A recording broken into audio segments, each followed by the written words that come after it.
자, 다음에는 나경원 의원에 대해서 알아보도록 하겠습니다. 그 대장동 항소 포기를 하니까 검사장 18명이 들고 일어나서 연판장을 돌렸는데 나경원 의원의 그 패스트트랙 항소 포기에 대해서는 쥐죽은 듯이 조용합니다. 쥐죽은 듯이. 네. 네. 진짜 선택적 항명입니다. 이 정도면. 어떻게 보십니까? 뭐 이거는 내부에서 암묵적인 뭔가 콘센서스가 있었던 것 같은데요. 그래서 네. 검찰에서 이 부분에 있어서도 입장을 발표. 범행 전반에 대한 유죄가 선고가 됐고, 그 다음에 범행할 동기가 사적 이익 추구에 있지는 않은 점. 예. 그리고 사건 발생부터 6년간까지 장기화된 분쟁을 최소화할 필요가 있어 보인다 이러면서 우선 검찰 내에서는 이 내부에서 컨센서스를 이루면서 입장을 해갖고 그 누구도 얘기하지 못하도록 우선은 그렇게 해놓은 게 아닌가라는 생각이 들긴 하는데요. 지금 결국에는 대장동 항소에 대한 부분에 대해서는 비판을 하면서 어떻게 나경원 항소에 대해서는 이렇게 안 한 것에 대해서 비판이 안 나오느냐. 아무래도 국민의힘이 검찰과의 관계가 이렇게 아무래도 근접해 있다 보니까 민주당의 이슈에 대해서는 뭔가 적극적으로 검찰이 반발하는 모습들이 보이는데 나경원 의원이 판사 출신이고 법조인 출신이고 뭐 가족이 패밀리여서 그런가요? 왜 그렇게 하는지 사실은 일관성 없는 검찰의 모습에 좀 심각한 안타까움을 느낄 수밖에 없다라는 말씀을 드리겠습니다. 제일 펄쩍 뛴 게 서영교 의원입니다. 서영교 의원은 법사위에서 정성호 법무부 장관과 검찰 고위 간부에게 뭐라고 그랬냐면 형종이 바뀐다. 그러니까 징역형이 벌금형으로 형의 종류, 형종이 바뀌면 당연히 항소를 해야 된다라고 이렇게 말을 했어요. 그러니까 알았다고 이야기했습니다. 그런데 아무 말이 없잖아요, 지금. 그러니까 이제 그 서영교 의원이 기자회견을 통해서 기가 찰 노릇이다라고 말을 했어요. 그러니까 이게 어떻게 보면 검찰이 항소를 하는 기준이 예규에 나와 있는 거잖아요. 예, 뭐 그래서 예규에 있다면서요. 예, 사실은 뭐 대장동 이슈를 두둔하고 싶지는 않아요. 거기도 범죄자들이기 때문에 예. 그 사람들의 항소를 하지 않은 거에 대해서 두둔하고 싶지는 않은데 적어도 그 사람들은 구형량 이상을 받기도 했고요. 보통은 이 항소 기준에 포함이 안 돼요. 그렇기 때문에 항소를 안 해도 크게 검사들이 문제 제기하기에는 이 예규에 따라서는 문제일 얘기하기가 어려운 부분인데 실제로 보면은 이게 대검 예규고요. 14조의 항소 기준이 돼 있는데 형종이 바뀌는 경우 결국에는 무기냐 유기냐 벌금형이냐. 징역형 구형받았는데 결국엔 벌금형으로 전환됐으니까 형종이 바뀌었죠. 예. 그러면 1번에 해당되기 때문에 항소할 수 있어요. 그리고 두 번째 기준이잖아요. 기준. 예, 형종이 동일한데 그 구형이 실제로 2분의 1 미만으로 됐다. 양형이. 그러면 실제로 이거 너무 재판 양형이 약한 거 아니야 하고 다시 한번 검토받자 하고서는 항소를 할 수도 있는 거예요. 예. 그런데 그런 부분에 있어서는 명확히 해당이 되는 거죠. 형종이 명확히 바뀌었으니까 1번에 해당되는 건데 왜 그렇게 하지 않았냐.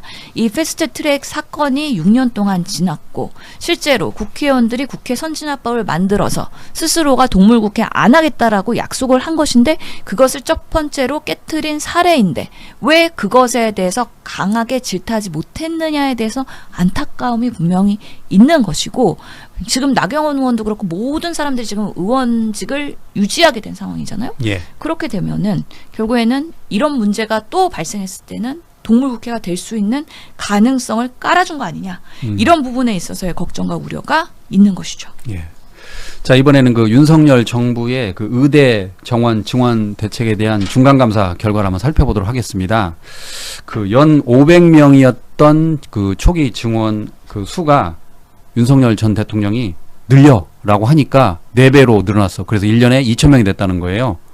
그런데 더 놀라운 거는 그 당시 그 대통령 정책 실장이 그 연간 2,000명 기준이 뭐냐 그랬더니 10,000명을 5년으로 나눠서 2,000명으로 나왔다. 그렇게 했다는 거예요. 어떻게 보십니까? 그러니까 사측 연산에 아주 단순 수학하시는 정권이었구나. 예. 그러니까 뭔가 미적분은 못해요.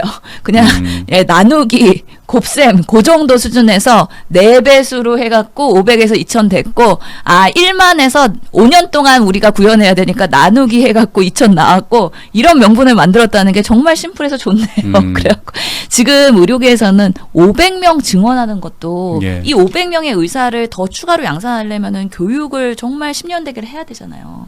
그렇기 때문에 인프라 만들어야 되고 공간 만들어야 되고 또 비용도 준비해야 되고 엄청난 일인데 500명도 하마터면 엄청난 일인데 2,000명 했으니까 이거는 뒤집어질 일이었다. 근데 지난 정부에서 끝까지 보건복지부 장관이 내가 한 거다. 내가 한 거다. 정말 충성스러운 복지부 장관이. 공무원 출신의 장관을 참 윤석열 전 대통령이 잘 뒀어요. 그래가지고 본인 선에서 막으려고 했었는데 실제로 지금 감사원의 내용이 드러나는 거 보면은 여러 안이 있었던 거예요. 처음에 장관도 500명 들고 왔어요. 야 500명 돼 이랬겠죠. 예. 그러니까 뭐 1,000명 안도 가져가고 2,000명 안도 가져가고 막 그랬는데 대통령이 부족하다 할 때마다 이렇게 2배씩 껑충껑충 뛴 거잖아요. 그렇죠. 예. 그래갖고 명분을 막 만들었고 아니 미래에 부족한 것만 계산하지 말고 지금 부족한 것까지 계산해. 그래갖고 1만 명이 또 1만 5천 명이 되니까 또 뻥튀기가 되고 막 이런 방식으로 주먹구구를 했다는 게 감사원 결과에서 드러난 것이잖아요. 그런데 사실은 국회에 나와서 이 과정에 대해서 어떻게 결정이 됐느냐, 의사 정원을 어떻게 합리적으로 계산한 것이냐 질문했을 때 답변 못했죠. 예. 그런데 이건 단일화였습니다. 아주 자신 있게 얘기를 해요. 당시에 박민수 차관은 여러 안 중에서 하나였습니다라고 얘기했는데 장관이 아니야. 단일 아니야. 이렇게 하면서 국회에서 그냥 그 논란을 차단해 버리거든요. 예. 이거 자체가 지금 위증죄에 해당되는 것이기 때문에 이 부분에 있어서도 앞으로 후속 조치가 어떻게 될 건지 지켜볼 필요가 있다. 그래서 와 대통령이 1안, 2안을 가지고서는 1안은 2,000명 안을 받을 것이냐, 2안은 추가적인 검토를 할 것이냐. 여기서 본인이 고르신 거예요.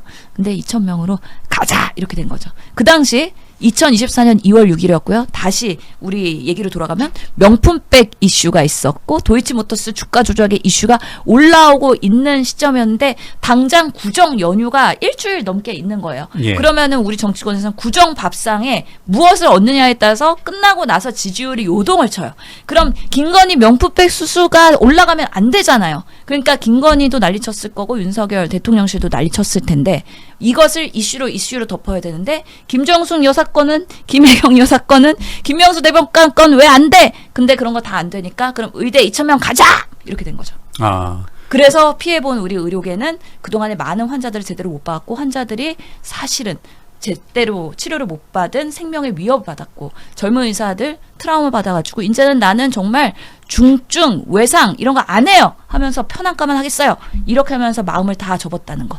예. 그리고 비상계엄 선언하면서 전공의들 포고령에 우선은 집합 무조건 이렇게 해가지고 우리는 착출당하는 그런 존재였구나 하면서 더 세상을 비관적으로 보게 됐다는 씁쓸한 결말이 지금의 의료계 현장에 남아 있습니다.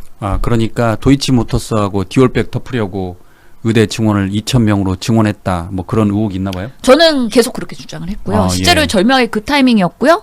실제로 정권이 지지율이 안 올라요. 득점 예. 포인트가 없어요. 근데 의대 정원 확대한다 그러면 국민들이 좋아해요. 왜냐하면 구정 때 밥상이 모여서 야 너도 의대 이번에 한번 써보지? 예. 너도 써보지? 하면서 공부 열심히 해. 의대 갈 수 있는 기회가 늘어났어. 하면서 국민들한테는 희망이 되는 거거든요. 예. 그런 부분을 민감하게 건드렸다. 그래서 최악의 결과를 가져왔다. 결국에는 의료계의 생태계가 망가졌다. 이것이 단순 사친 연산만 좋아하는 윤석열 정부였기 때문에 대한민국이 이렇게 파괴된 거 아니냐라는 것입니다. 그러니까 이제 그 당시에 말이 나왔던 역술인 개입 의혹도 좀 살펴봐야 할 것 같습니다. 그래서 2,000을 좋아하는. 2,000을 좋아하는. 근데 이번에 감사원에서 그것까지는 밝혀내지. 그 이야기는 안 나왔더라고요. 네, 그거는 확인하지 못했다가 아직까지 중간. 그러니까요. 예. 그 당시에 그러니까 작년 6월 26일이네요. 그 조규용 전 복지부 장관의 그 보건복지위 발언에 따르면 복지부가 어떤 인원을 했는데 뭐 대통령실에서 그걸 해서 숫자가 바뀌었다는 이것은 전혀 사실이 아니고요. 잘못된 소문입니다. 이렇게 말했습니다. 그러니까 당시 조규용 복지부 장관은 대통령실과의 그 연루설을 부인한 거예요. 그런데 실제로는 그게 아니다라는 게 지금 감사원 중간감사로 봐야 되겠죠? 그 평생 본인이 묻고 가고 싶었나 봐요. 예. 근데 그게 묻히냐고요. 정권이 바뀔 만큼 의료 대란이 아주 휘청하는 중요한 이슈였는데요. 그런 면에서 정말 그 당시에 장관과 차관이 끝까지 2,000명 주장하면서 온몸으로 막았잖아요. 그런 부분에 있어서 그게 과연 국민을 위한 보건복지부였느냐? 그렇지 않았다라는 것이 지금 감사원 감사에서 밝혀진 것이다라고 명확하게 말씀을 드릴 수 있겠습니다. 그러니까 국민들은 때로는 노라고 감히 말할 수 있는 공무원들을 원하고 있습니다.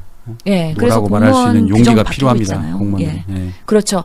부당한 지시에 대해서 아닙니다라고 얘기할 수 있는 이제 그 정도의 공무원들의 자기 소신을 피력할 수 있게 만들어주는 이재명 정부가 그런 부분에 있어서 부당한 지시에는 거부할 수 있는 규정으로 이렇게 완화시키는 공무원의 그런 내규를 지금 변화시키고 있는 시점입니다. 이러면서 또 대한민국이 발전하는 것이죠. 안타까운 일이지만.